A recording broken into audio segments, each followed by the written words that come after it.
Ako ang inyong Lolo Pael at ito ang aking kwento. Mag-aalas 5 ng hapon habang nag-aayos si Melchora ng sarili sa salamin ay dinig na dinig niya mula sa labas ng bahay ang hagalpakan ng tawa ng kanyang Kuya Aquino, pati ng mga kaibigan nitong sina Andres, Bonifacio at Pepe. Nagiinuman kasi ang apat dahil malaki ang kinita nila sa pangangahoy nung araw na yon. Sa kanilang lugar, ang pangangahoy ay ang isa sa kabuhayan ng mga kalalakihan at totoong maaari kang kumita ng malaki rito, subalit bihira lang ang gumagawa sa kanila dahil maraming takot na pumasok sa masukal na gubat at kabundukan. Kahit sibilisado na ang mga tao ay hindi pa rin nawawala ang paniniwala nila, lalo na pagdating sa kwentong probinsya katulad ng engkanto, maligno, elemento, lamang lupa, mangkukulam, aswang at kung ano-ano pa. Pero ang pinakakinatatakutan ng mga taga-baryo ay ang mangkukulam at aswang na marami-rami na rin ang nabiktima at nakakita. Kaya bilib din si Melchora sa kanyang kuya at sa mga kaibigan nito dahil napakatapang nila na kahit apat lang ay pinapasok pa rin nila ang masukal na kagubatang nasa gilid ng baryo. Pagkatapos pagmasdahan ng sariling refleksyon sa salamin, ay pasimpleng dumungaw sa bintana ang morenang dalaga at pinagmasdan ang mga nag-iinuman. Naku, paano kaya ako dito makakalabas? Doon pa sila mismo sa harap ng gate nag-inuman. Ay, bahala na. Papayagan naman ako ni kuya niyan. Dinouble check niya ulit ang sarili sa salamin at nang masigurong presentable na ay lumabas na siya ng bahay, subalit sa pintuan pa lang ay napatingin na kagad sa kanya ang Kuya Aquino niya. Oh, bis na bis ka bunso. Saan ang punta mo? Pupunta lang po kami ni Lumen sa peryahan sa bayan, kuya. Pupunta kayo sa bayan? Mag-aalas 5 na ng hapon? Naku, gagabi na kayo nung uwi.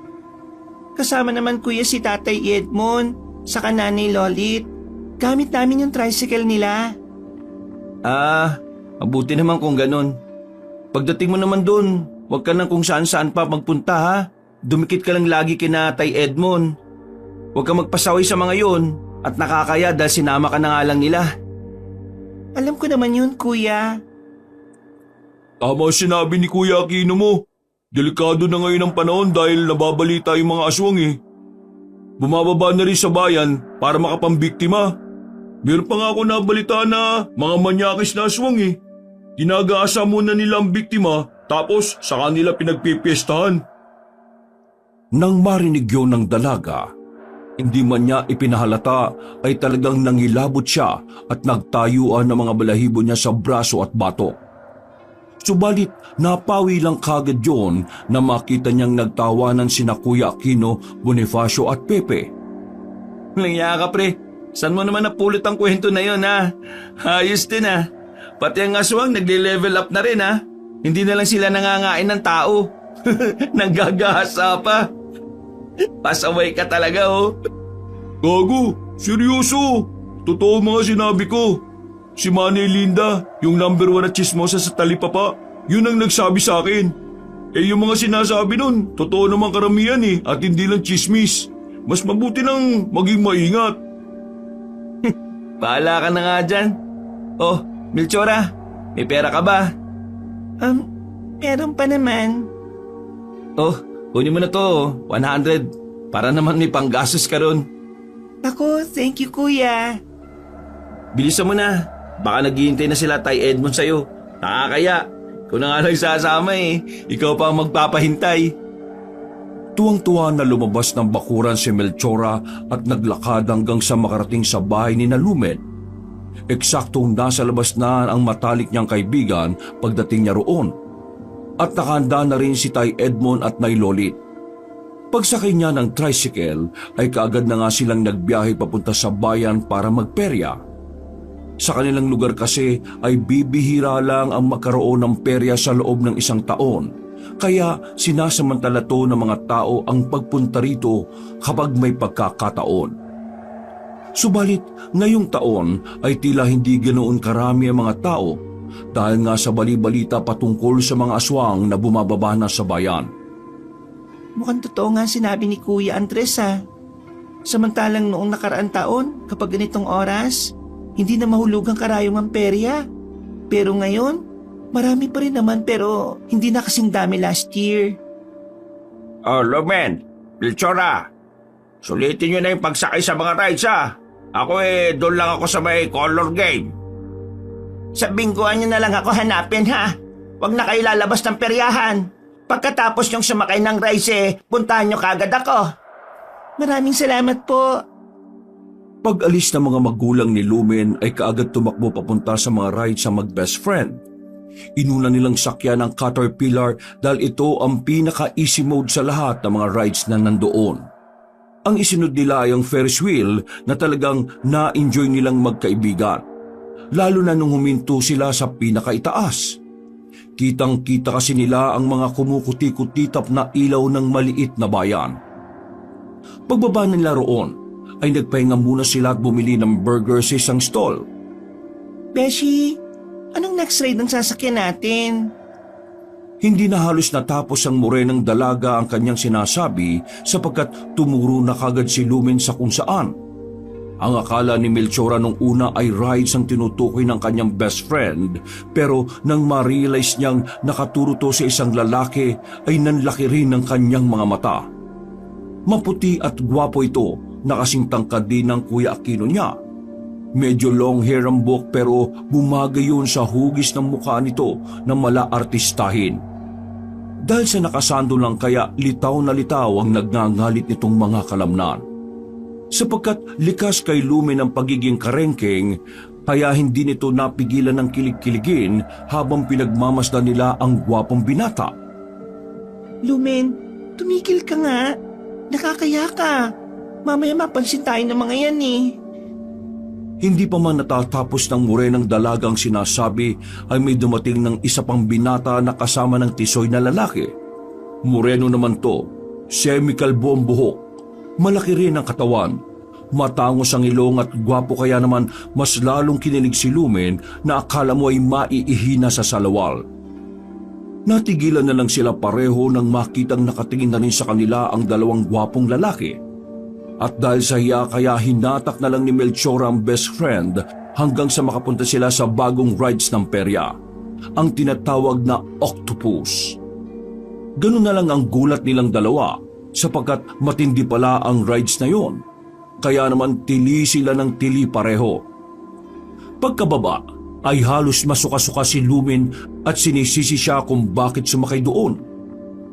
Ikaw naman kasi, kung di ka ba naman obvious na nakatingin dun sa mga gwapo, hindi tayo mapupunta rito. Napatingin din tuloy sa atin yung mga yun. Nakakaya talaga yung kalandian mo. Pagkatapos noon ay nagtungo na ang dalawa sa pinakababorito nila na walang iba kundi ang horror house.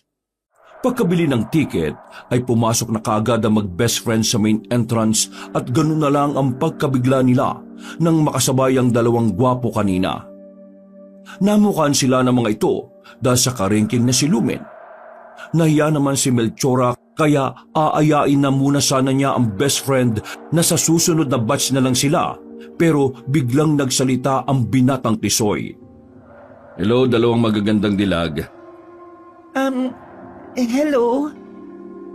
Napaiwas ng tingin ng morenang dalaga sapagkat nakakabighani ang itsura ng lalaki. Si Lumen naman ay parang tangang hindi maiwaksi ang ngiti habang kinikilig-kilig at pasimpleng kinukurot-kurot ang kaibigan. Huwag kayong mag-alala. Pagdating sa loob, kaming bahala sa inyo ng pinsan ko si Alfred. Ipagtatanggol namin kayo, pangako. Huwag kang masyadong eksayerado, Vargas. Huwag nating maliitin ang kakayahan ng mga kababaihan, no? Pero tama ang pinsan ko. Mabutit kami ang nakasabay niyong pumasok sa horror house. Salamat. Sige, mauna na kami sa loob. Ano nga palang pangalan mo? Ako si Alfred at itong semi-kalbo kong pinsan ay si Vargas. Melchora, ito naman si Lumen. Sige na, maiwan na namin kayo.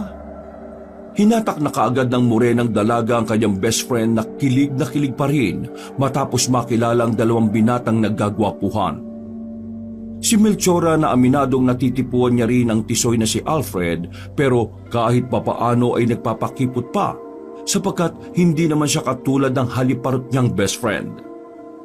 Pagkalabas nila ay todo pasasalamat talaga ni Lumen lalo na kay Vargas. Nag-thank you rin naman si Melchora pero hindi masyadong in-entertain ng mga binata sapagkat estranghero pa rin naman to na ngayon lang nila nakilala. Gusto pa nga sana ng malanding si Lumen na makipagkwentuhan kina Alfred at Vargas pero nagsabi ng dalawa na meron pa silang importanteng lakad. At dahil wala na rin namang halos pera ang dalawang dalaga, kaya hinanap na lang din nila si Nanay Lolit na nakapwesto sa bingguhan. Pasado 8:30 ng gabi ay nagkayayaan na mag-best friend na magbanyo. Mabuti na lang ay meron sa loob ng peryahan pero merong bayad. Habang nakapila sila ay may 3 kalalakiang lasing ang lumapit. Amoy na amoy ang ala kaya napatra sa mag-best friend. Hinipuan ng isa si Lumen kaya napasigaw ang dalaga. At sa galit naman ni Melchora ay sinampal niya ng ubod lakas ang lalaking lasing. Dahil doon ay nagkaroon ng komosyon. Mabuti na lang ay nakita ni Tatay Edgar ang nangyari kaya agad niyang sinaklolohan ang mag-best friend. Ang agago kayo Etong sa inyo! Isa-isa niyang ginulpi ang mga lasing hanggang sa dumating ang mga pulis na nagpapatrol na kaagad hinuli ang mga may sala. Dahil din tuloy sa pangyayari ay maaga silang umuwi ng bahay pero nagpapasalamat na rin ang mag-best friend sapagkat nahuli kaagad ang mga manyakis na lasinggero. Ay Edmond, Nay Lolit, thank you po dahil sinama niyo kami sa perya. Lumen, Beshi, thank you so much. Ay, salamat din, Neng. Mag-iingat ka dyan Hindi na kita maihahatid.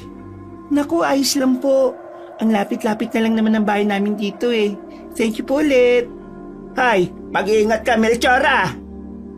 Nang makapagpaalam na ay kaagad siyang naglakad pa uwi ng bahay hanggang sa mapadaan siya sa madilim na iskinita. Ano ba yan? Hindi pa rin pala naayos ang poste rito. Nakakatakot naman tuloy dumaan. Nagmadali na siya sa paglalakad hanggang sa nauwi na sa marahang pagtakbo. Eksakto na ba na biglang umihip ang malamig na simoy ng hangin? At dahil mapuno sa area na yon, kaya naman rinig na rinig niya ang ugong ng mga puno na parabang nagsasayawan. Nang dumampi na sa kanyang balat ang malamig na hangin, ay napayaka pa siya sa sarili kaya mas binilisan pa niya ang pagtakbo hanggang sa makarinig siya ng alulong ng aso mula sa hindi kalayuan. Dahil doon ay mabilis na gumapang ang matinding kilabot sa buo niyang pagkatao. Kaya mas pinaspasan niya pa hanggang sa meron siyang maaninag sa dulo ng madilim na iskinita.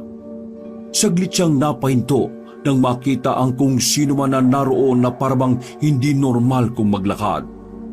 At dahil sa isang babaeng malawak ang imahinasyon at matatakotin, ay nakaisip kagad siya ng hindi maganda.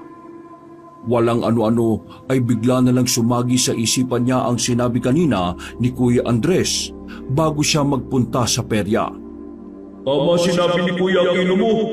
Delikado na ngayon ang panahon dahil nababalita ng mga aswang bumababa na rin sa bayan para makapambiktima. Meron pa nga ako nabalitaan ng mga manyakis na aswang. Ginagahasa muna nila ang biktima tapos sa kanila pinagpipiestahan. Mas trumipli tuloy ang takot na nararamdaman niya kaya napatras siya habang napapasign of the cross. Lord, tulungan niyo po ako. Hindi pa natatapos ng morenang dalaga ang pagsasalita nang marinig niyang sumuka ang kung sino mang nasa pinakadulo na eskinita. Naningkit ang kanyang mga mata habang pinagmamasdan ng taong naroon hanggang sa makilala na nga niya ito. Kuya Andres?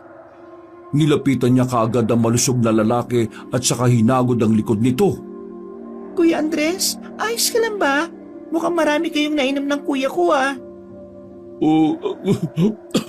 Nandiyan ka na pala, Melchora. Naku, nakakayat nakita mo pa ako sumusuka.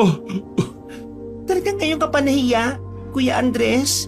Halos araw-araw kang nasa bahay Dapat doon ka na natulog sa bahay, kuya. Ano, kaya mo pa bang umuwi sa inyo? Kapag di ako umuwi. Baka sugurin na ako ng misis kong dragon eh. Uy, sige na, umuwi ka na. Delikado ka rito sa labas. Kapag ganitong oras, nagpapahulas lang ako ng tama ng alak. Sige kuya, mag-iingat ka rin po ah. Pinagmasdan niya muna si Andres na pasuray-suray sa paglalakad. At nang makalayo na to ay saka siya naman nagpatuloy ng paglalakad pauwi ng bahay. Wala nang nagiinom pagpasok niya ng bakuran. Pero ang mga kalat ay naroon pa rin kaya ikinandado niya muna ang gate bago iligpit ang mga kalat sa labas. Pinagpatong-patong niya ang mga upuan at winalis ang mga kalat. Pagkatapos ay saka niya sinalansa ng mga plato at binitbit. Papasok na sana siya sa loob ng bahay nang muli na namang humangin ng may kalakasan. Dahil doon ay napalingon siya sa mga punong nasa paligid ng bahay nila. Hindi niya maintindihan ang sarili kapag dati naman ay hindi siya natatakot kapag nasa loob mismo ng bakuran. Pero parang iba sa gabing ito. Habang pinagmamasdan ang mga punong sinasayaw ng hangin, ay narinig na naman niyang umalulong ang aso dahilan upang muntik na niyang mabitiwan ng mga platong hawak. Pangalawang beses na yun ah. Kanina ba kasing aso yun at di man lang sawayin ng may-ari? Nagpatuloy na siya sa pagakbak nang muli na namang mapahinto dahil merong biglang sumitsit sa kanya. Nanayo kagad ang mga balahibo niya sa braso at batok kaya hindi na lumingon pa sa likuran ng dalaga. Tumakbo na siya papasok sa loob ng bahay at kaagad ikinandado ang pinto. Pasimple pa siyang sumilip sa bintana at naglibot ng tingin sa labas ng kanilang bakuran pero wala talaga siyang nakitang tao. Dahil doon ay napa-sign of the cross na lang ang dalaga at naglakad na papuntang kusina. Bubuksan niya sana ang ilaw sa sala pero napansin niyang natutulog pala roon sina Bonifacio at Pepe. Napabuntong hininga na lamang siya at nagdire-diretso na sa kusina para maghapunan. Nang matapos na ay kaagad niya ring hinugasan ng mga pinggan at natulog na hanggang sa mapaniginipan niya bigla si Alfred. Nakapwesto sila sa mataas na lambak at magkatabing nakaupo habang pinagmamasdan ng magandang kapaligiran. Ang kabundukang buhay na buhay dahil sa hitik na puno, ang bukirin sa bandang kanan at malinis na batis sa kaliwa, pati na rin ang asul na kalangitan. Nasaan tayo? Anong lugar tong pinagdalan mo sa akin? Ito ang paraiso. Dinala kita sa paraiso. Ito ang magiging tahanan natin. Talaga? Salamat. Pero teka, magiging tahanan natin? Oo, dahil nakatadhana na tayo sa isa't isa, Melchora. Ikaw at ako, tayong dalawa. Dahil sa sinabing yun ng gwapong lalaki ay tila nakaramdam ng kakaibang sensasyon ang morenang dalaga. Tila may kung anong kuryente ang gumapang sa kanyang tiyan na nagpakilig sa kanya.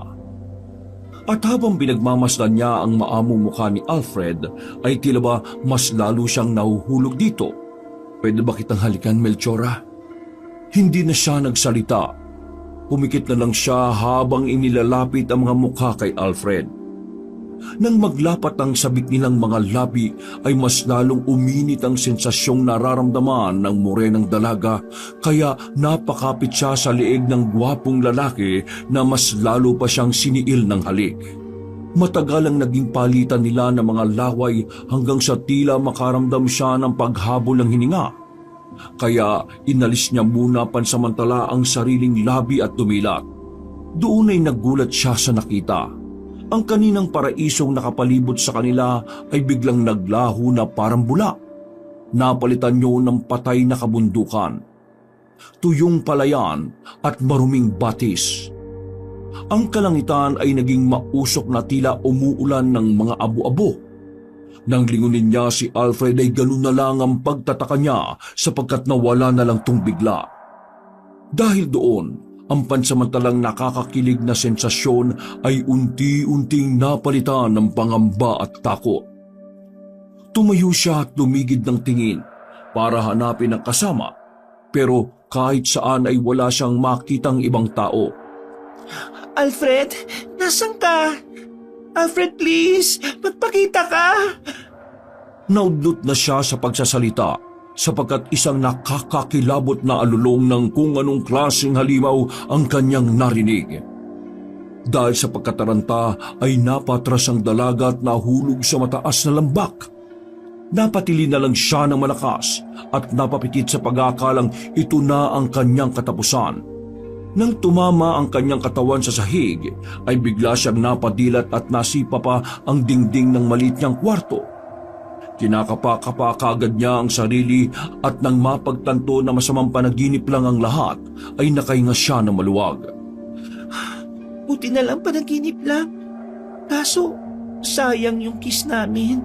Damang-dama ko pa naman. Hindi na niya natapos ang pagsasalita sapagkat mula sa maliit na bintana ng kanyang kwarto ay meron siyang nakitang anino ng tao na biglang nawala. Nang silipin niya to sa bintana ay wala naman siyang nakita kaya kahit kinakabahan ay hinayaan na lang niya ito. Hindi na rin niya ginising pa ang Kuya Aquino niya dahil alam niyang hindi ito basta-basta magigising kapag lasing na lasing. Mabuti na lang din ay nakabalik siya sa pagtulog kaya kahit papaano ay hindi naman na nakita ang ulo niya kinaumagahan.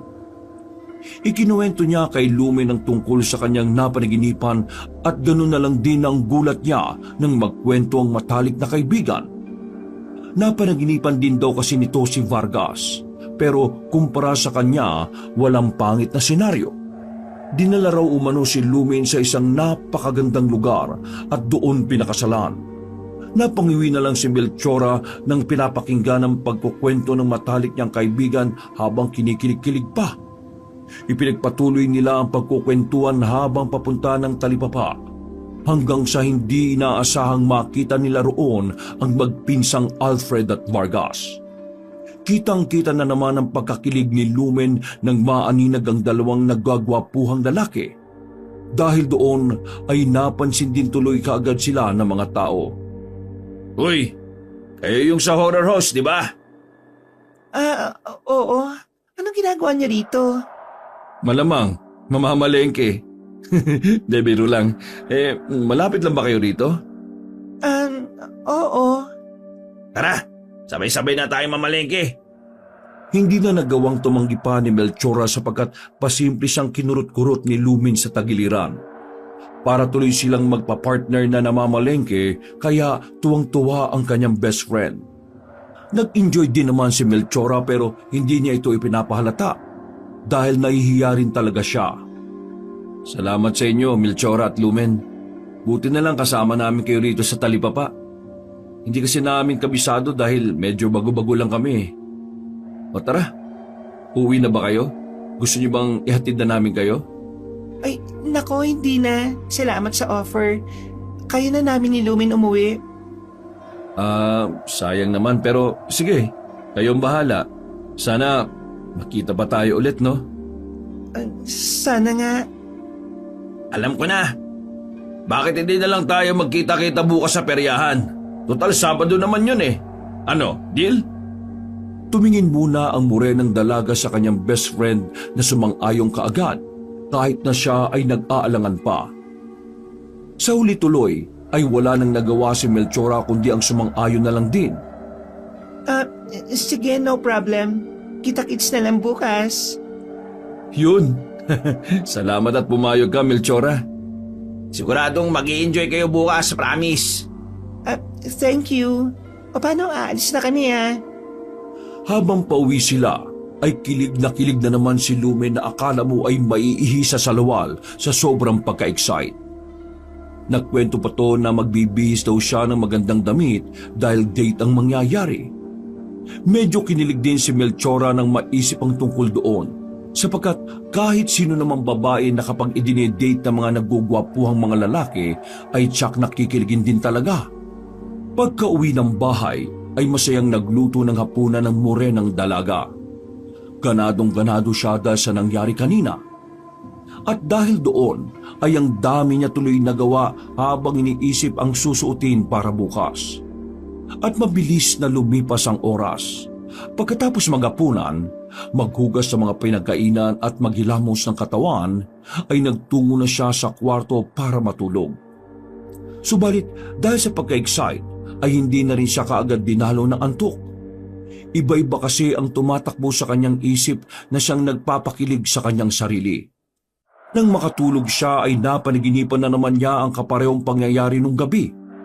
Sa una ay maganda ang tagpo, subalit nauwi na to sa bangungot lalo na nang may sumunggab sa kanyang halimaw na hindi niya masyadong maaninag ang mukha. Paggising niya pasado 4:00 na madaling araw, ay napansin na naman niyang may anino ng tao sa bintana na bigla ring nawala. Sa pagkakataong yun ay ginising na niya ang nakatatandang kapatid upang ipaalam ang nangyari. Kuya, gising please. Oh, bakit? May kailangan ka ba? Teka, anong oras na ba? 4:00 pa lang ah. Melchora, bakit gising ka na? Ano po kasi kuya, mukhang may tao po yata sa labas ng bahay eh. Ha? Anong sinabi mo? May tao nga po sa labas ng bahay. May nakita akong anino sa bintana ng kwarto ko eh. Sige, dumito ka lang muna ha. Hindi na tinapos ni Aquino ang pagsasalita. Kaagad siyang lumabas ng silid niya na sinundan naman ng morenang dalaga. Pagkakuha ng maskuladong binata sa mahabang taga, ay dali-dali itong lumabas ng bahay at saka umikot papunta sa bintana ng kwarto ng nakababata niyang kapatid. Hindi na nakita pa ni Melchora ang mga nangyari pero narinig niya ang kuya na sumisigaw habang hinahampas-hampas ang taga sa bakod nilang gawa sa kawayan. Hoy! Ikaw! Kung sino ka mang hinayupak ang nambuboso sa kapatid ko! Siguraduhin mo lang na hindi ka magpapakita sa akin ha! Kung hindi, matitikman mo tong taga ko! Ibabaon ko to sa tiyan mo! Hayop ka! Kuya, tama na yan. Tara na rito sa loob. Mga hayop kayo! Huwag kami! Huwag na huwag ang kapatid ko dahil hindi ko kayo sasantuin kahit ilan pa kayo! Dahil sa nangyaring yon, ay matagal ulit bago nakatulog ang magkapatid. Kinaumagahan, pagdating ni na Andres, Bonifacio at Pepe roon, ay naikwento nga nila ang tungkol sa taong tila namboboso kay Melchora. Ako, tol. Baka yan na nga yung sinasabi kong aswang na manyakis. Sabi ko naman sa inyo nung nakaraan, di ba? Ayaw niyong maniwala sa akin eh. Napagkwentuhan lang namin kagabi ng misis ko. Sabi raw sa kanya ni Manay Linda, may nabiktima na naman daw yung aswang sa bayan. Grabe raw ang kinahinatnan ng babae. Kasi wakwak ang katawan at walang natira sa laman loob. As in, sinilat ng aswang. Ang masaklap, nung lumabas ang autopsy report sinasabing ginahasa nga raw muna yung babae bago lantakan. Paano naman nila nalaman, Kuya Andres, na gawa talaga yun ng aswang na manyakis? At saka, paano po nila nasabing manyakis talaga? May isang babaeng bulag na naging biktima na nakatakas. Yun nga lang hindi naman niya masabi sa mga pulis kung ano ang itsura ng mga aswang dahil nga sa bulag. Ikinuwento niya kung paano niya narinig ang mga ginawa sa kasama niyang babae. Hindi niya raw matake, kaya nagtakip na lang siya ng tenga. Mga, ibig sabihin hindi lang isa yung manyakis na aswang? Ganun na nga, tol. Ang sabi rin daw ng babaeng bulag hindi niya raw alam kung saan sila dinala. Himala na lang talaga yung nangyari nung nakatakas siya. Biruin mo yun, kung sino pa yung bulag, siya pa yung nakatakas. Ang sabi ng misis ko, ang sabi raw ni Manay Linde, hindi man daw nakikita pero mabubusesan daw ng babaeng bulag yung aswang. Kaya ngayon abala mga pulis sa pagtugis sa mga sinasabing mga aswang. Kaya may hinala kong yung umaswang sa kapatid mo, yun din ang tinutukoy ng biktimang nakatakas. Kaya Melchora, mag-ingat-ingat ka dahil babae talagang binibiktima. Kung puro taga-bayan ang binibiktima, bakit ba pupunta dito yun? Di ba, galing sila Melchora sa perya nung isang gabi? Baka nasundan ang amoy niya. Napaisip din ng morenang dalaga dahil tama naman si Andres. Nagsimula ang pagsilip ng imay sa kanyang bintana pagkatapos nilang manggaling sa peryahan. Dahil tuloy doon ay nakaramdam siya ng takot pero hindi niya lang ipinahalata sapagkat ayaw niya mag-alala pa ng husto ang kanyang kuya. Melchora, wag ka muna magsasama sa perya-perya na yan ha. Magstay ka lang muna dito sa bahay at papuntahin mo na lang si Lumin dito. Kung totoo sinasabi ni Kuya Andres mo, delikado nga magpagabi ka sa labas. Ano, naiintindihan mo ba yung sinasabi ko? Opo, kuya. Mas mabuti na ang maging maingat. Kesa may mangyari pang hindi maganda. Tako, wag naman sana. Kapag nakakita ako ng aswang sa gubat mamaya, hindi talaga ako magdadalawang isip na managa. Mga perwisyo sila. Bakit ba nabubuhay yung mga katulad nila? O tara na tol, para maaga tayo makauwi at hindi maiwang mag-isa tong kapatid mo rito. Melchora, aalis na kami ha. Yung bilin ko sa'yo ha, sundin mo at huwag matigas ang ulo mo para na rin yun sa'yo. Tama ang kuya mo, Melchora. Seryosohin mo to dahil kung ang mga pulis siniseryoso, ibig sabihin, totoo mga yun at hindi kwentong panakot lang. Oo kuya, ingat kayo sa lakad nyo. Pag-alis ni na Aquino, Andres, Bonifacio at Pepe ay napasimangot na lang ang morenang dalaga habang nag-aalmusal. Naisip niya kasing bigla ang lakad nila ni Lumen mamayang hapon. Naku, paano kaya to? Siguradong pagagalitan ako ni Kuya Aquino kapag umalis ako ng bahay. Gusto ko pa naman din makabanding yung magpinsang Alfred at Vargas. Gusto ko pang makilala ng lubos si Alfred dahil mukha naman silang mabubuting tao. Pero paano mangyayari yon kung di ako lalabas ng bahay? At mabilis na lumipas ang oras. Dahil mas nangingibabaw ang katigasan ng ulo ng morenang dalaga, ay umalis pa rin siya ng bahay. Sinundo rin kasi siya ni Lumen na hindi naman nagpaalam sa mga magulang sapagkat wala rin naman ang mga ito. Ang totoo niyan, Beshi, nag-aalangan akong tumuloy kasi kung nabalitaan mo yung tungkol sa aswang, huwag na lang tayo magpagabi masyado ha. Pasado 4:00 ng hapon ay nagtungo na nga kaagad ang magkaibigan sa perya. Kahit na alam nilang sa ganong oras ay hindi pa bukas lahat ng nasa loob, lalo na ang mga rides. Nag-usap na lang ang mag-best friend na kausapin ng mga gwapong magpinsan na oras na kumagat ang dilim ay uuwi na sila. Sa kabutihang palad, dala ang lumang jeep owner ay dumating din kaagad sina Alfred at Vargas na tila alam na darating sila na maaga. Kinilig kagad si Lumen pagkakita sa semikalbong lalaki na type niya talaga. Dahil sa bukod sa pogi ay napakaganda rin ang hubog ng katawan nito. Oh, akala natin pinsan, tayo maaga. Mukhang inunahan tayo ng mga magagandang dilag na to ah. Oo nga. O paano yan?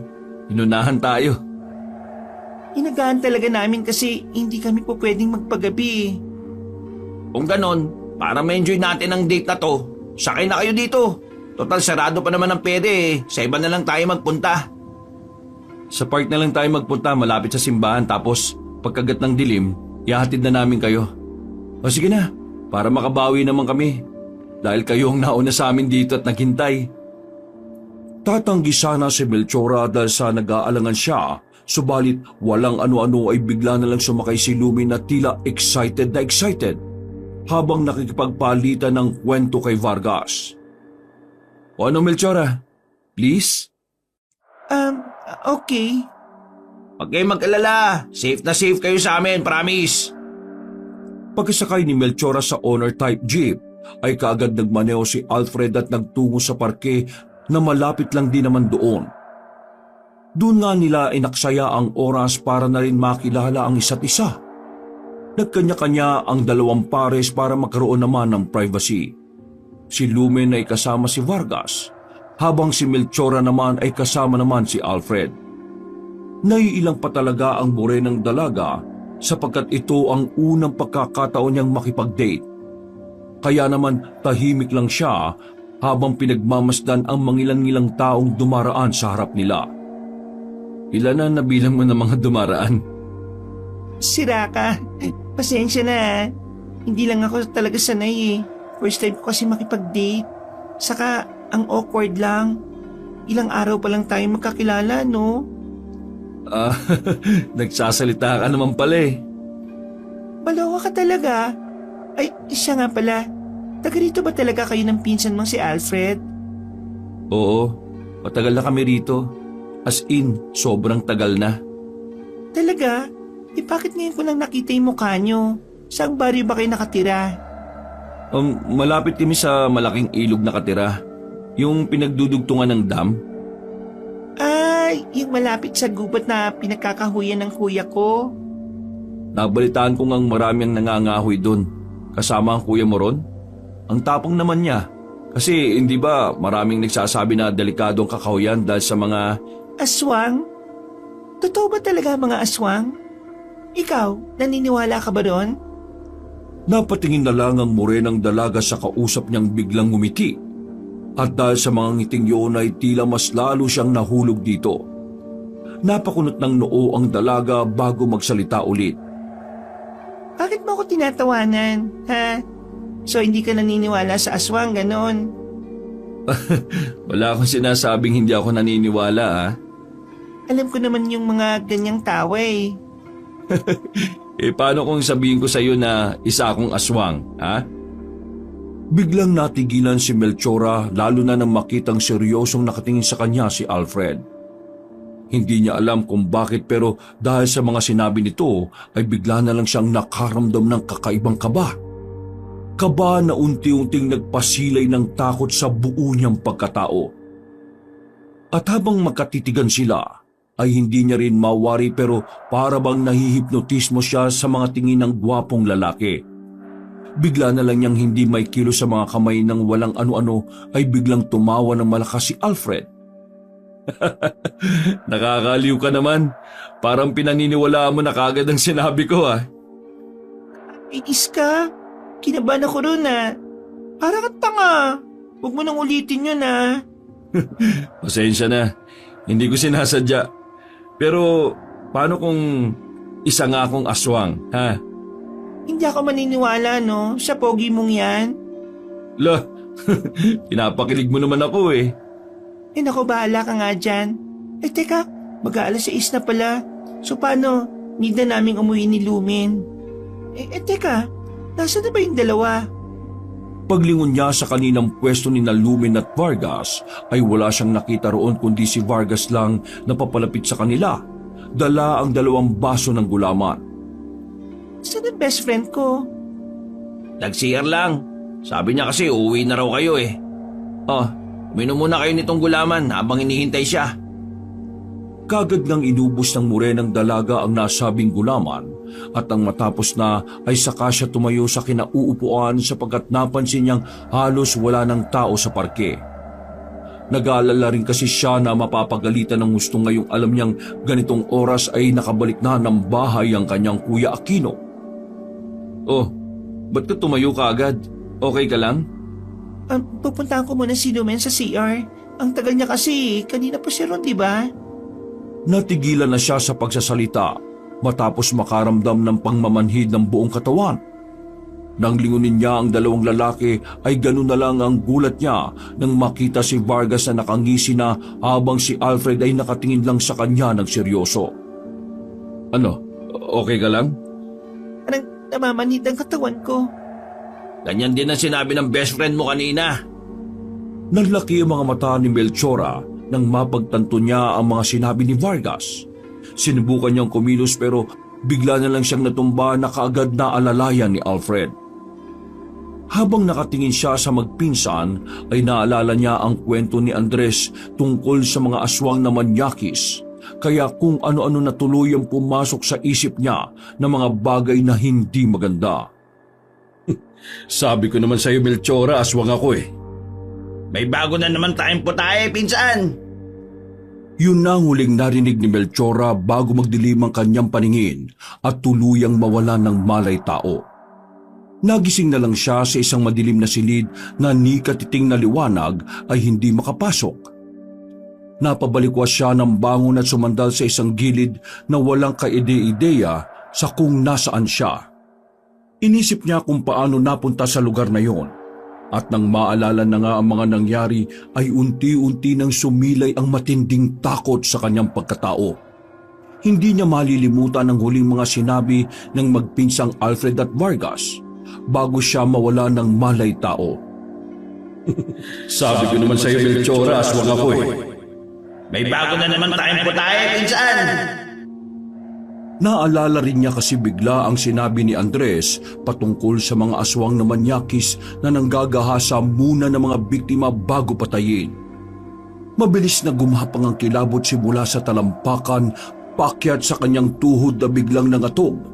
Matapos ang mga realisasyon, nang dumako sa kanyang tiyan ng takot ay naghilab ito na parang siyang masusuka at pagdako nito sa kanyang dibdib ay nagsimula nang ang bumilis ang tibok ng kanyang puso na parang may maliliit na dagang nagkakarirahan. Napahawak siya sa dibdib at pilit na ikinakalma ang sarili bago pa tuluyang umabot ang tensyon sa kanyang batok at hindi na siya makapag-isip ng tama. Si Lumen, saan ang best friend ko? Eksakto pagkasabi niya noon ay biglang bumukas ang pinto ng silid na kinaroroonan niya.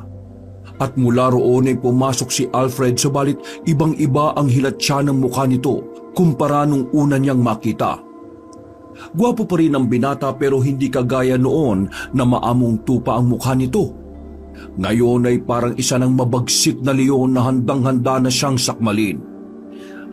Alfred, pakiusap. Kailangan ko nang umuwi. Nasaan si Lumen? Ngumiti lang ng sarkastiko ang gwapong binata bago umupo sa harap niya na hindi sumasayad ang puwetan sa sahig. Nag-aalala na ang mga mahal namin sa buhay. Anong pakialam ko sa mga mahal niyo sa buhay? Gusto mong makita kung nasaan ang best friend mo? Halika, sumama ka sa akin. Hinatak niya sa buhok si Melchora at kinaladkad palabas sa silid na yon. Nagsisigaw ang dalaga dahil sa sakit na nararamdaman at kahit na anong panlalaban nito ay wala siyang magawa kaya napayak na lang siya habang nakikipaghilahan sa lalaking malaki ang pangangatawan. Abagago! Lumalabang ka pa ha? Itong labanan mo! Isang malakas na sipa sa tiyan ang ipinatikim ni Alfred sa kaawa-awang si Melchora na namilipit at nasusuka dahil sa sakit ng sikmura. Nang makita niyang nangihina na ang dalaga, ay ipinagpatuloy niya ang paghatak dito. Hawak-hawak sa buhok. Maya-maya pa, kahit nangihina ay naririnig na ni Melchora ang panaghoy at pagmamakaawa ng kanyang best friend mula sa isang silid. May nadidinig din siyang lalaki na tuwang-tuwa sa kung anumang ginagawa nito kay Lumen. Lumen? O yan, tingnan mo maigi ang best friend mo. Halos ibalibag ni Alfred si Melchora papasok sa isang silid at nanlaki ang mga mata ng morenang dalaga sa kanyang nakitang hindi kaaya-ayang kalagayan ni Lumen. Nakatali ang mga kamay at paa sa bawat kanto ng papag. Wala na tong suot na pang-itaas na damit at gutay-gutay naman ang pang-ibaba. Puno ng latay ng latigong katawan habang enjoy na pinagsasamantalahan ni Vargas. Nang makita siya ni Lumen ay napahagulgulto habang nagkakakawag at humihingi ng saklolo sa kanya. Mangwalang iya kayo! Anong ginagawa niyo kay Lumen? Tigilan mo yan, Vargas! Tigilan mo yan para niyo ng awa! Nagtawanan lang ang magpinsan kaya sinubukan tumayo ni Melchora kahit nangihina na. Pero bago pa siya makalapit ay isang malakas na sipa na naman sa tiyan ang ipinatikim sa kanya ni Alfred. Hinang-hina siyang napasandal sa dingding at hindi halos makahinga dahil sa tindi ng sipa na yon. Makailang beses din siyang sumuka. Umikot din ang kanyang paningin at nakaramdam ng pagkahilo kaya hindi na siya nakakilos pa.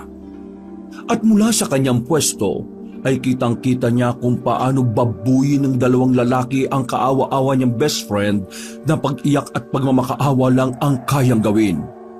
Dahil sa hindi na niya nakayanan pa ang mga nangyayari, kaya ipinikit na lang din niya ang mga mata at tinakpan ang mga tenga. Awang-awa na kasi siya sa paghiyaw at pagmamakaawa ni Lumen na tila wala nang nakakarinig. Ayaw na rin niyang marinig pa ang halinghing ng mga lalaking manyakis na hayok sa kamunduhan. Sige, sigaw! Sumigaw ka lang!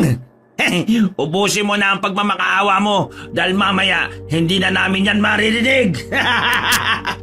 Parang awa niyo na. Itigil niyo na yan. Huwag ka mag-alala, Melchora. Hindi lang naman siya ang makakaranas nito eh. Kaya maghintay-hintay ka lang muna dyan. Tama! Dahil mas mukhang birhen ka kaysa sa isang to eh. Matinding takot ang naramdaman ni Melchora kaya sinikap niyang makaalis sa lugar na yon. Subalit dahil sa tindi ng tinamo niya kanina ay lalo siyang nahilo at natumba sa sahig. Bago ulit tuluyang magdilim ang kanyang paningin ay nakita niya ang unti-unting pagbabago ng anyo ni Alfred at Vargas.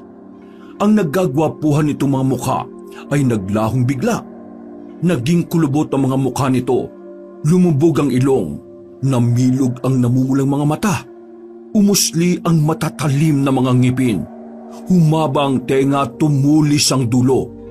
Nangintab ang pagkaitim-itim na balat at ang malaki nitong mga katawan ay mas lalong lumobo. Dahil sa sobrang tensyon kaya hinayaan na lang ni Melchora ang sariling diwa na anurin sa kung saan. At ang huli niyang natatandaan ay ang paulit-ulit na pagsigaw ni Lumen na punong-puno ng pagkagimbal sa mga nakita. Nagising si Melchora matapos makarinig ng malakas na alulong ng kung anong hayop sa di kalayuan. Naroon pa rin siya sa silid kaya nagmamadali siyang tumayo, subalit nang makita ang kinahinatnan ng best friend niyang si Lumen ay naghalo ang pandidiri, awa at takot na kanyang nararamdaman. Nakatali pa rin ang mga paa at kamay nito sa bawat kanto ng kama, subalit wala ng buhay at naliligo na sa sariling dugo. Wakwak ang katawan simula sa leeg hanggang sa pusod. Nakalaylay ang ilang piraso ng large intestine subalit ang ibang bahagi ng lamang loob ay wala na. Nakadilat to na halatang nahirapan ng husto bago mamatay sapagkat nakalawit pa ang dila nito. Dahil sa mga nakita ay hindi maiwasang maduwal ang morenang dalaga habang umiiyak.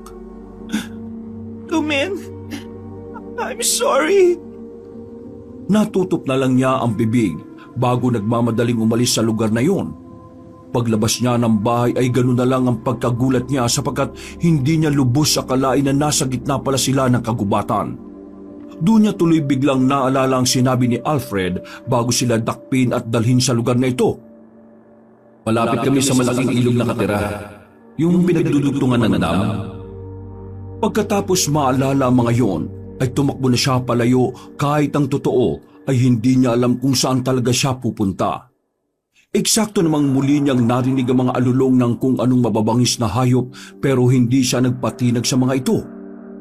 Binilisan niya ang pagtakbo na hindi alam ang patutunguhan hanggang sa maramdaman niya maya-maya pa na meron ng sumusunod sa kanya. Paglingon sa likuran ay nakita niya si Alfred na mabilis na tumatakbo habang nakangiti at naglalaway na parang isang asong ulol. Sige, Melchora! Bilisan mo! Takbo! Sa takot ng morenang dalaga ay napaiyak na naman siya habang pilit na tinatakasan ng halimaw sa likuran. Subalit tila hindi sang-ayon sa kanya ang tadhana dahil bigla siyang natisod sa ugat ng isang puno. Nasubsob siya sa lupa at eksaktong pagkabangon ay nasa likuran na niya si Alfred na tuwang-tuwa sa nakikita. Please, Alfred, pakawalan mo na ako. Parang awa mo na. Bakit ko naman gagawin yon? Ha? Mix, hindi ako magsusumbong. Wala akong pagsasabihan. Hindi ako pinanganak kahapon. Ngayon, gawin na natin ang naiisip mo. Ganito naman di ba ang pangarap mo nung nandun ako sa panaginip mo? Anong ibig mo sabihin? Natigilan na ang morenang dalaga matapos mapagtanto na ang umaaswang sa kanya ay si Alfred pala mismo. Kung ganun, ikaw yun? Eh sino pa ba? Enjoy na enjoy ka nga sa halik ko sa panaginip mo eh. Kaya ngayon, totohanin na natin! Tinambahan niya kagad ang morenang dalaga at walang awang pinagpupupunitang damit gamit ang mga kuko niyang bigla na lang humaba. Nang wala ng saplot, ay pinatungan niya kagad si Melchora na hindi na alam ang gagawin dahil sa tindi ng takot na nararamdaman. Doon na nga isinagawa ni Alfred ang walang awang panggagahasa na kahit anong gawing pag-ayaw at pagpalag ng morenang dalaga ay hindi niya pinakikinggan. Habang nag-i-enjoy ang halimaw sa ginagawa nito, ay napapaluha na lang si Melchora na parang mapapanawa na ng ulirat dahil sa pinaghalong sakit at takot na nararamdaman. Hanggang sa meron siyang mahawakan na matulis-tulis at matibay na sanga ng isang puno. Mabilis na gumana ang kaisipan niyang tila nawawala na ng pag-asa. buong puwersa niyang sinaksak sa leeg ang halimaw na manyakis na nagulat sa kanyang ginawa. Nabitin to sa pagpaparaos. At habang nakahawak sa leeg na pilit pinipigil ang pagtagas ng dugo, ay napapaatras siya. Sinamantala ni Melchora ang pagkakataong yon. Tumakbo kagad siya na mabilis kahit nagutay-gutay na ang damit at halos wala na siyang suot na damit. Walang niya ka! Walang niya ka, babae ka! Papatay kita kapag nahuli kita!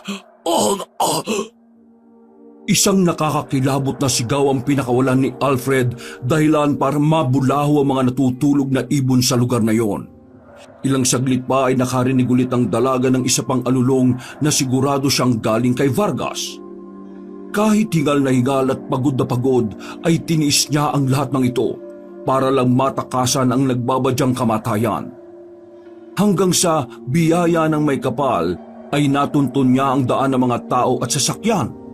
Pero hindi pa rin siya nagpakampante dahil alam niyang hindi pa rin siya ligtas sa lugar na yon. Mabuti na lang din ay may dumaan na barangay patrol na huminto sa harap niya.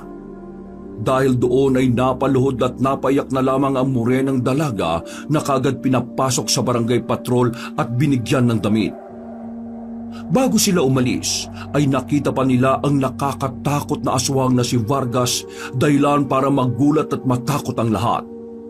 Buti na lang ay hindi na to sumunod sa kanila, sapagkat alam din naman itong madedihado lalo na at hindi kasama ang pinsang na pinsala ni Melchora ng gusto. 4:00 na madaling araw nang nakauwi ang morenang dalaga na hinatid ng mga pulis patrol. Ilang araw ding hindi nakausap ang dalaga dahil sa tromang nangyari. Iyak lang siya ng iyak at palaging natatakot lalo na kapag sasapit na ang gabi.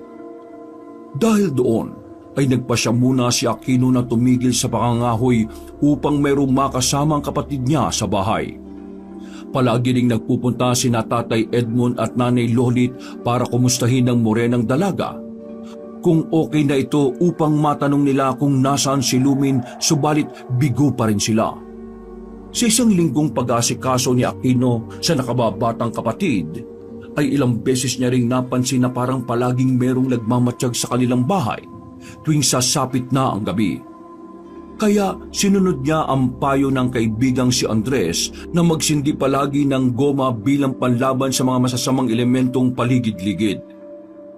Naging epektibo nga ang ginawa niya hanggang sa isang tanghali, eksaktong nag-uusap-usap sina Aquino, Andres, Bonifacio at Pepe kasama ang mag-asawang sina Tatay Edmond at Lolit nang biglang lumabas sa silid si Melchora.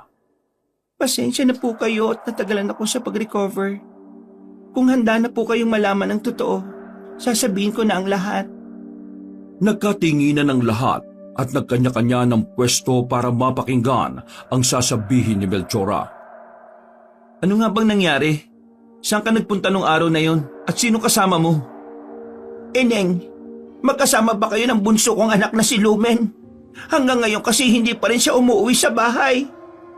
Pakiusap, nasaan ang aming anak, Melchora? Umiyak lang nang umiyak si Melchora dahil sa tromang nangyari. Kaya naman pinainom kagad muna siya ng tubig ni Nanay Lolit. Nang mahimasmasan na, ay pinilit ng morenang dalaga na ikwento ang lahat sa taong kasama niya ngayon. Pasensya na po, Tay Edmond, Nay Lolit. Pero, wala na po si Lumen. Pinatay na siya ng mga aswang. Diyos ko po, Edmond. Ang anak natin. Kuya Aquino, tama po si Kuya Andres na yung nangaaswang sa akin nung nakaraang araw, yung tinutukoy na aswang. Hindi lang po nila basta-basta pinatay si Lumen, kundi salitan nilang pinagsamantalahan. Kahit ako po, napagsamantalahan din pero nagawa kong masaksak sa liig yung isang aswang kaya nakatakas ako. Hanggang sa makita ako ng mga pulis patrol. Patawad po kung hindi ko nagawang mailigtas ang best friend ko mula sa mga hayop na yon. Mga hayop sila. Magbabayad sila sa ginawa nila sa bunso kong anak. Natigilan lang ang lahat ng biglang sapakin ni Aquino ang dingding matapos itong marinig ang mga sinabi ng nakababatang kapatid. Papatayin ko silang lahat! At demonyo sila! Mga manyakis na halimaw ang gumawa nito sa kapatid ko!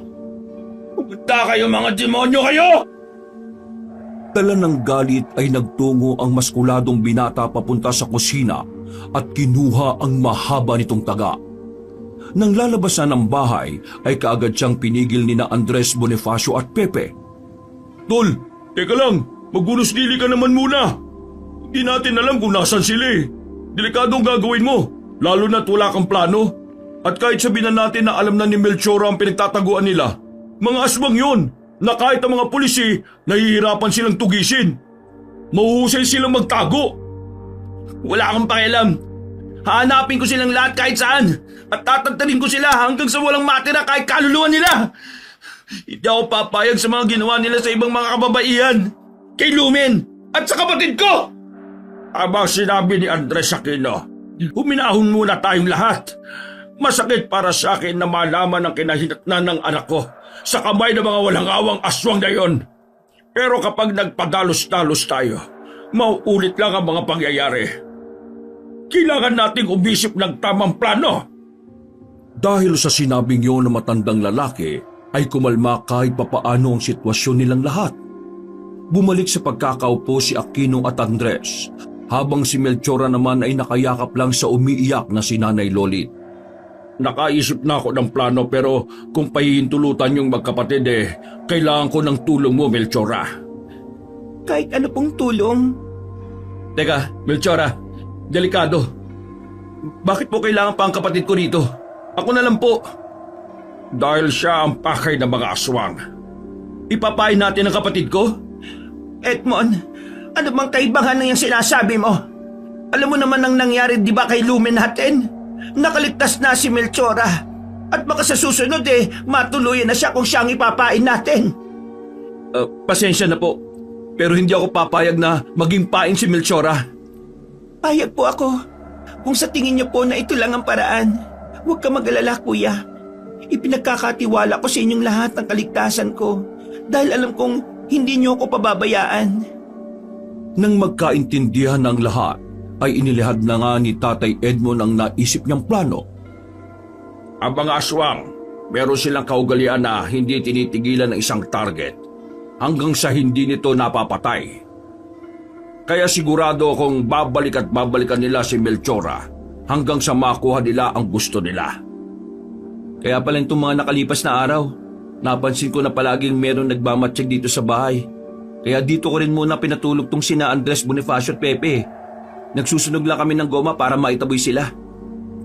Mamayang hapon, hindi ka muna magsisiga ng goma. Papainan natin ang mga aswang. Iiwan natin mag-isa si Melchora sa bahay at kapag pumasok na ang mga kalaban, saka tayo sasalakay. Hindi po ba masyadong delikado kung mag-isa lang si Melchora? Ako ang magiging kasama ni Ineng para kahit papaano ay maprotektahan ko siya. Dahil sa may edad na ako, iisipin nilang wala na akong kakayahang ipagtanggol ang sarili ko. Kaya mas lalong lalakas ang kumpiyansa nila at tsak na di nila kayo mapapansin. Magandang ideya, mahal kong asawa.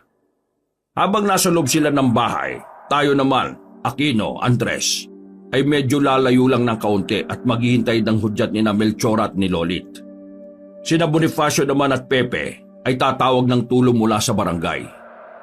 Manghihingi na rin ako ng tulong sa mga kapulisan dahil laban din naman nila ito. Sama-sama natin pupok sa inyo mga hayop na aswang na yon. Magagapi po ba natin sila kaagad?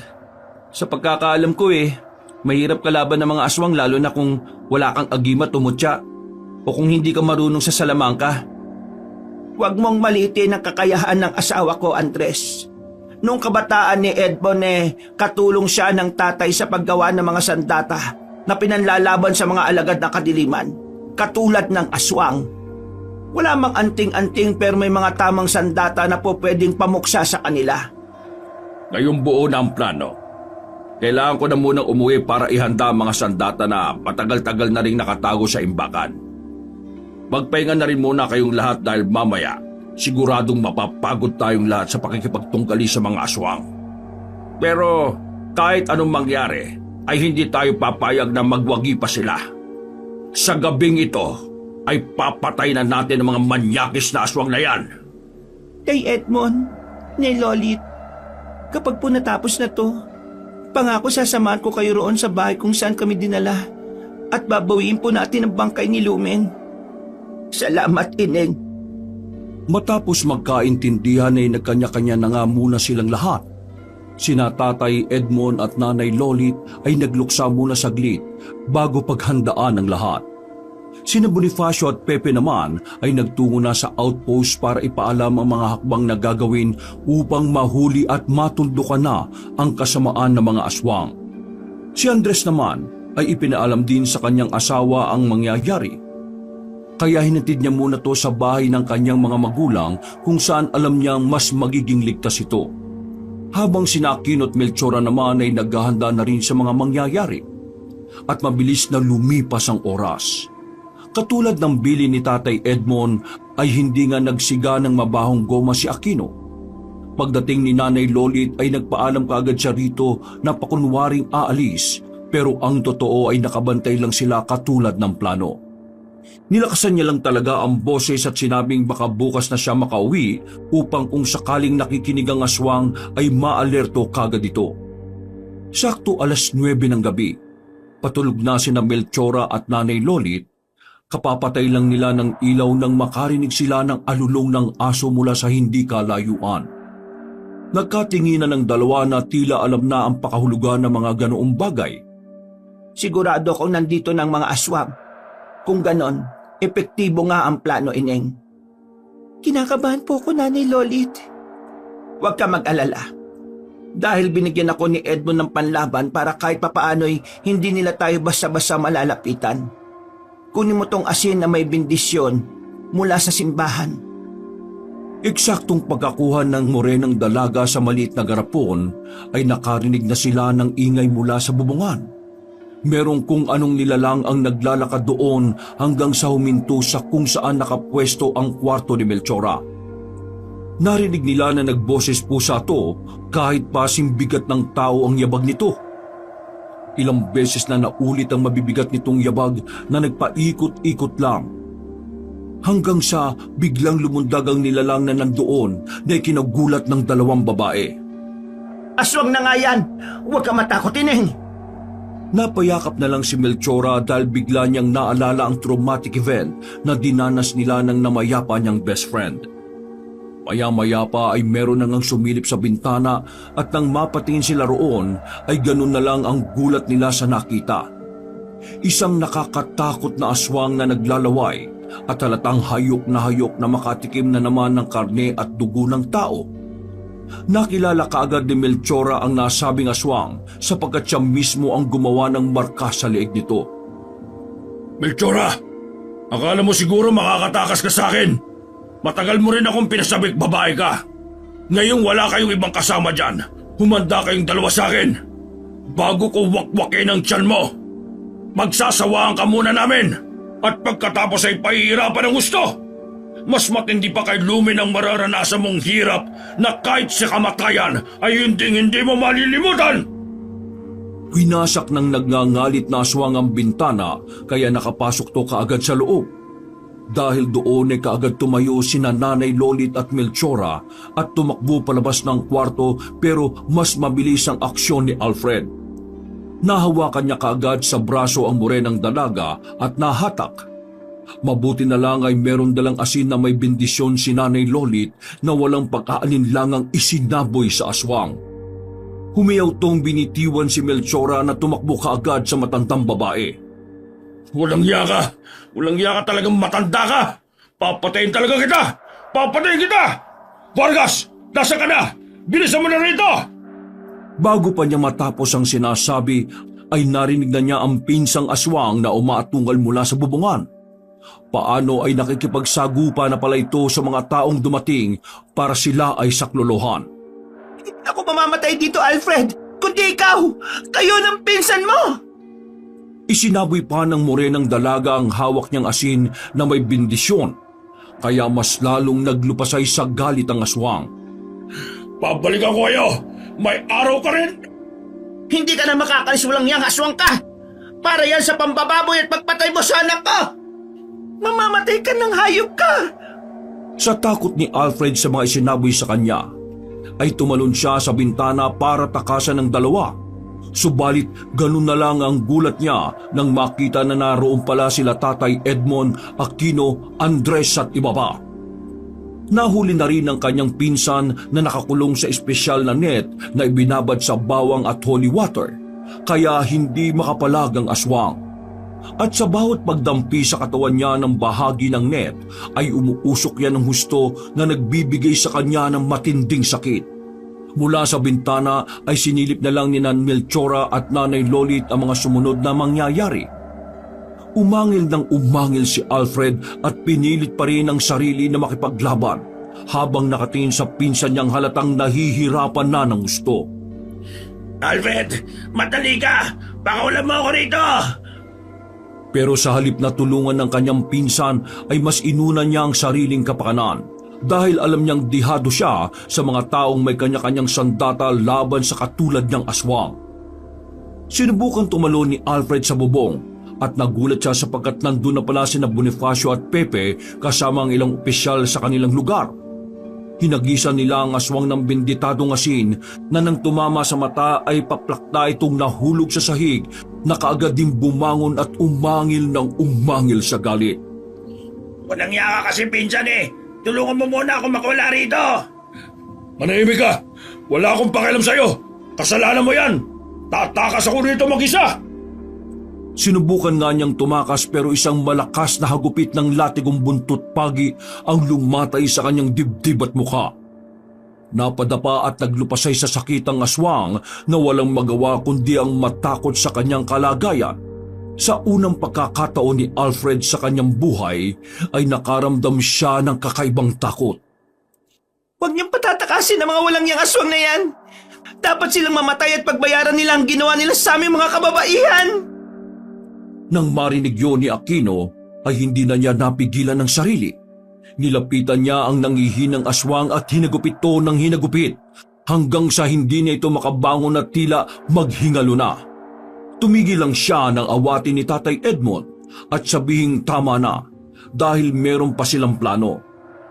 Nang mahuli na ang dalawang aswang ay kaagad tong dinala sa plaza ng kanilang baryo. Sinunog nila ang mga ito ng buhay na todo pagmamakaawa habang unti-unting bumabalik sa mga kagwapuhang anyo na natupok din naman ng apoy kalaunan. Nabigyan nga ni Aquino ng hustisya ang nangyaring panggagahasa ng aswang sa kanyang kapatid.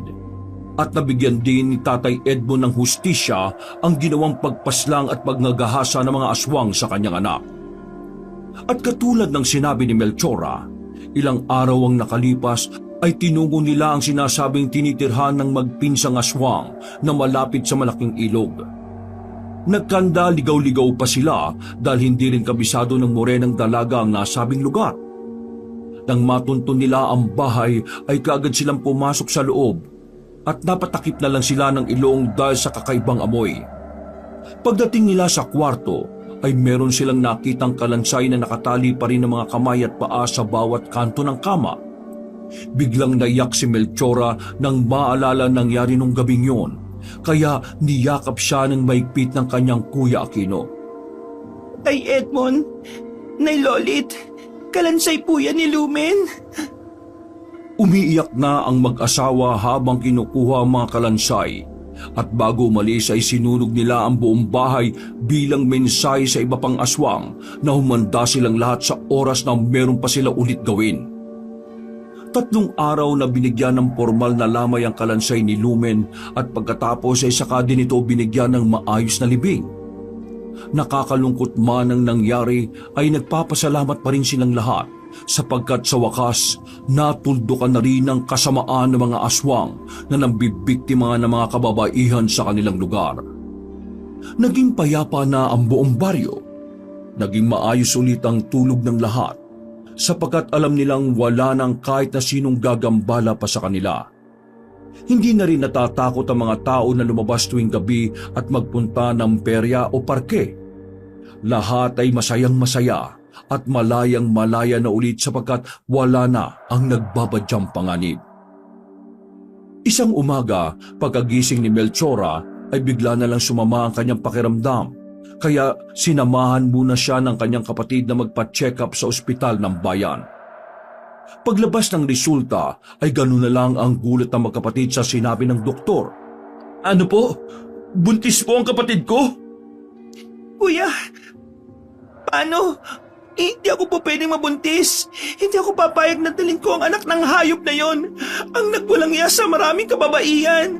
Ipalalaglag ko to, Kuya Aquino. Ipalalaglag ko to at hindi mo ako mapipigilan. Wakas!